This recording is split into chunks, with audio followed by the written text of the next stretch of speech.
আসসালামু আলাইকুম ওয়া রাহমাতুল্লাহি ওয়া বারাকাতুহু। ইন্নাল হামদালিল্লাহি ওয়াসসালাতু ওয়াসসালামু আলা রাসূলিল্লাহি আম্মা বাদ।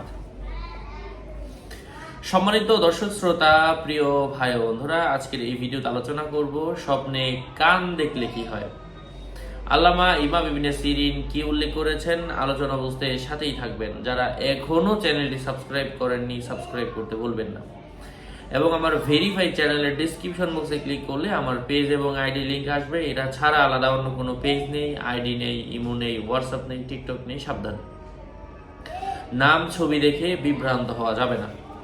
যাই হোক, স্বপ্নে কান দেখা কারো মতে যদি কোনো ধনী ব্যক্তি একই আকার আকৃতি বহু সুন্দর ধনী ব্যক্তির একই আকার আকৃতির বহু সুন্দর সুন্দর কান হয়, তাহলে আনন্দদায়ক ভালো সংবাদ শুনতে পারবে।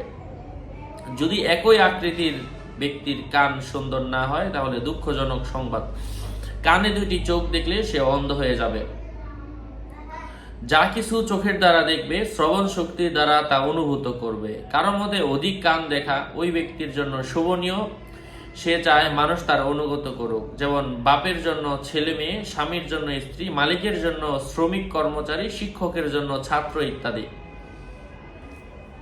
চাকর, দাস, অধীনস্থ লোক তারা যদি স্বপ্নে কান দেখে, অথবা যারা চাকরিজীবী তারা যদি কান দেখে, তাদের সবসময় তাহলে তাদের সবসময় অধীনস্থ থাকতে হবে, অনুগত্য স্বীকার করে ও কথা মেনে চলতে হবে। বিচারকের ফয়সালা বিবাদের বিরুদ্ধে এবং বাদীর পক্ষে যাবে। যদি দেখে কান পরিষ্কার করছে, তাহলে সৎ কথা শুনবে, ভালো ও সৎ সঙ্গ তালাশ করবে।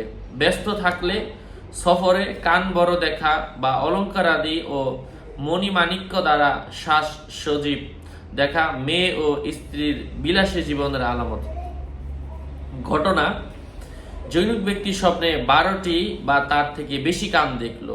স্বপ্ন ব্যাখ্যাকারের নিকট জিজ্ঞাসা করার পর এর ব্যাখ্যা তিনি বললেন যে সে যদি মর্যাদাবান ও প্রতাপশালী হয় তাহলে অধিক কল্যাণ পাবে। যদি ধনী হয় তাহলে কানের সংখ্যা হিসাবে বিভিন্ন শহর হতে জীবিকার উৎসের সংবাদ পাবে। যদি অধীনস্থ না গোলাম হয় তাহলে চিন্তিত এবং অপমানিত হবে। যদি তার কোনো বিরোধী বা প্রতিদ্বন্দ্বী থেকে থাকে, তাহলে বিচারক হবে তার বিরুদ্ধে বিভিন্ন নির্দেশ জারি করবে এবং বাজে কথাবার্তা পাবে। যদি সে কোনো ঝগড়ায় লিপ্ত থাকে, তাহলে সত্যদের উপর বিজয় আসবে। আশা করছি বুঝতে পেরেছেন।